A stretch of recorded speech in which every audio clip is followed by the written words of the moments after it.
As a studio artist, Prince generally isn't known for his covers of other people's songs. He didn't release a studio-recorded version of a cover song for his entire run being signed to Warner Brothers from 1978 until 1995, which unfortunately, outside of the Prince fan community, is generally the period of his career that the majority of people are familiar with. Upon leaving Warner Brothers, for one reason or another, he made a very quick about-turn on this policy with 1996's triple-disc Emancipation record, which contained not one, not two, not three, but 4 different cover songs: Betcha by Golly Wow, I Can't Make You Love Me, La La La Means I Love You, and One of Us by the Stylistics, Bonnie Raitt, the Delphonics, and Joan Osborne respectively. Following this, he'd release exactly 4 more studio covers on his own records: a cover of Sheryl Crow's Every Day is a Winding Road on 1999's Raven to the Joy Fantastic album, his cover of Joni Mitchell's A Case of You on 2002's One Night Alone piano CD, a cover of Crimson and Clover by Tommy James and the Shondells on 2009's Lotus Flower, and a cover of Alice Smith's Another Love on 2014's Plectrum Electrum. And although Prince jammed on probably hundreds of different cover songs in a live context over the decades, that's it for studio covers that he released on his own albums. There were some one-offs, like his studio cover of What If by Nicole Nordeman that was released digitally, and a couple of others, but in terms of what was on his albums, it's just those few. But, dear viewers, what you might not know is that Prince recorded many more studio covers over the years that never came out. And in today's video, we'll discuss 5 of them.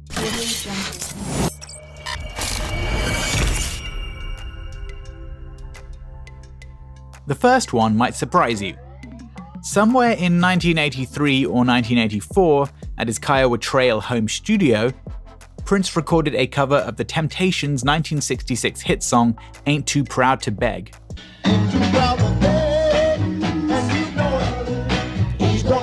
Almost nothing is known about his recording of this or what it might sound like. We don't know if it was a solo recording or if any members of the Revolution played on it with him. All we know is that it exists. And I, for one, would absolutely relish the idea of 1983 Purple Rain era Prince getting his Motown on. Hopefully this one makes it out of the vault someday.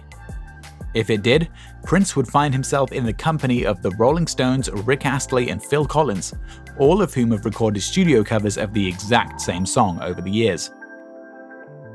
Number 2 is even weirder thanks to a strange fact. In October of 1986, during the general time frame where Prince was recording Dream Factory and a lot of the material that would end up on Sign of the Times, and just 2 days before disbanding the Revolution, Prince recorded a studio cover of one of the most iconic soul songs of all time. Rescue me, or take me in your arms, rescue me. Rescue Me by Fontella Bass. I'm sure you know it. And I'm sure Prince's cover sounds absolutely fantastic. However, here's where things get a bit weird. Prince allegedly offered up his cover of the song to country icon Dolly Parton. Now, I don't really understand how you can offer up a cover of another song that you did to another artist. At best, you could suggest that they cover it, and maybe even give some pointers, or suggest that they use the music that you did if you made some changes to the music, but it's kind of hard to give another artist a song that's already a cover. Maybe it's just me, but that seems kind of strange. Anyway, Dolly was not feeling the idea, and it doesn't seem likely that she ever did any vocals on it, so Prince's version of Rescue Me remains completely unreleased. Number 3 is one that there's conflicting information about, and it's one that I'd be super amped to hear. But maybe not everyone would be, as there are people out there that don't rate Prince for his rapping ability, and there's also people out there that don't really rate what Prince was doing in the year of 1999.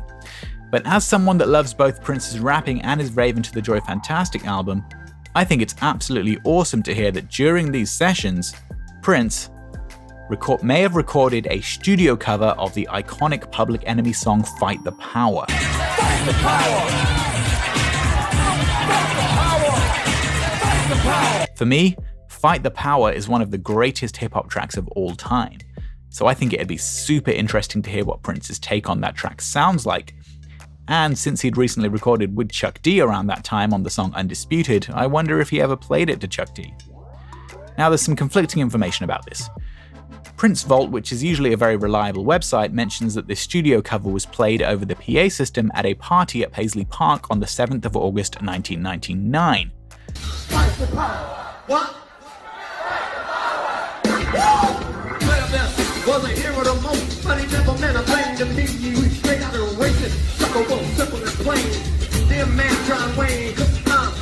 However, I spoke personally to Hans Martin Buff, who was the principal audio engineer at Paisley Park at this time, and he told me he does not recall a full cover of the song being recorded.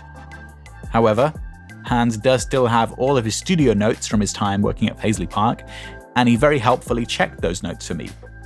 He does have notes indicating that on the 7th of July, 1999, between 10:30 p.m. and 11:30 p.m., Prince had Kirk Johnson from the MPG program a Fight the Power loop, which Prince then recorded guitar on top of.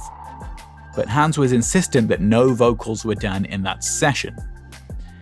So it seems that what actually happened was that Prince and Kirk programmed the Fight the Power loop with the guitar on top of it, and then it was played at the party and Prince did the vocals live over the loop at the party, but no studio vocals were actually put down.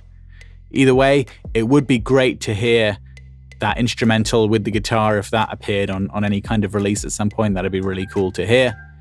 As I'm sure you can agree, it sounds absolutely fantastic. Number 4 is the only one on this list that was released in any kind of way, though only as a very low quality stream on Prince's website at the time, npgonlinelimited.com.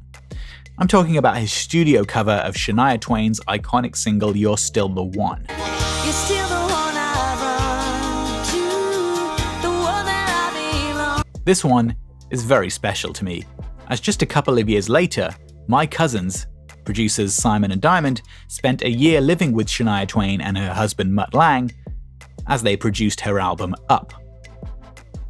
In more recent years, Shania has said that Prince approached her about producing for her at some point, but Shania, who took many years out of the music business following her divorce from Mutt, didn't take Prince up on the offer at that time, as she wasn't yet ready to make her return to the music business.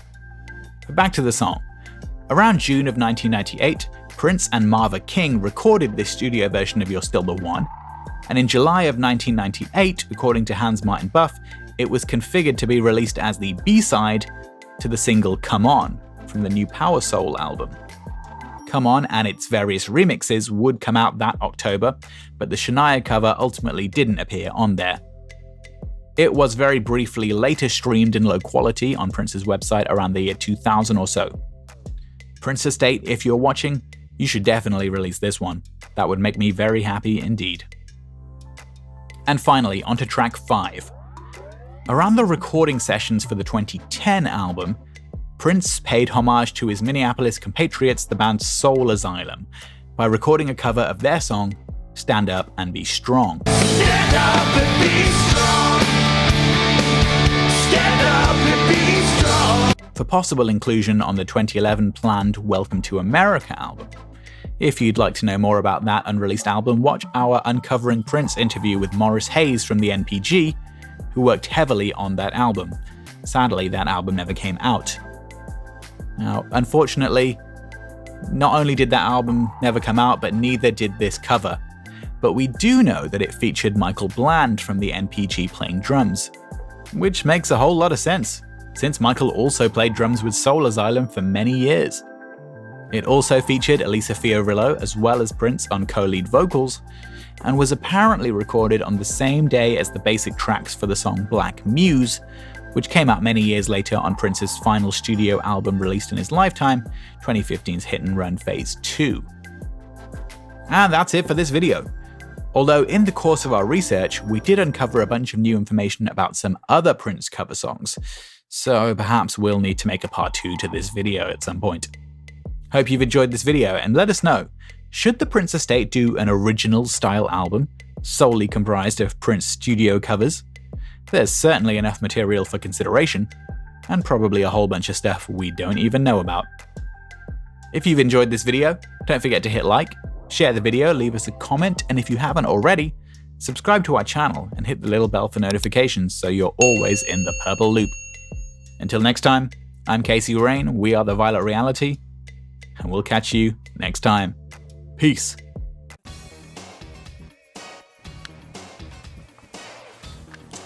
Hi, I'm Elisa Fiorillo, and you're watching The Violet Reality on YouTube. All things Prince!